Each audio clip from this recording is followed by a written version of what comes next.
వ్యక్తం చేశారు. శ్రీహరిని అక్రమంగా అరెస్ట్ చేశారని ఆగ్రహం వ్యక్తం చేశారు. ఎటువంటి సమాచారం లేకుండా నోటీసులు ఇవ్వకుండా ఎలా అరెస్ట్ చేస్తారని ప్రశ్నించారు. ఈ దౌర్జన్య ధోరణి పోలీసులదా లేకపోతే టీడీపీ అధికారులదా అని నిలదీశారు.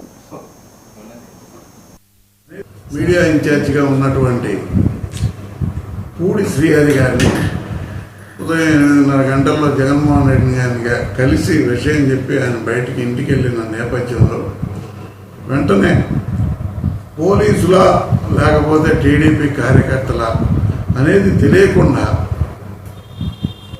వారిని తీసుకెళ్లారు. వారిని తీసుకెళ్లడంలో పాటు ల్యాప్టాపు, ఫోను వాటిని కూడా వాళ్ళు బలవంతంగా ఇంట్లో నుంచి తీసుకెళ్లారు.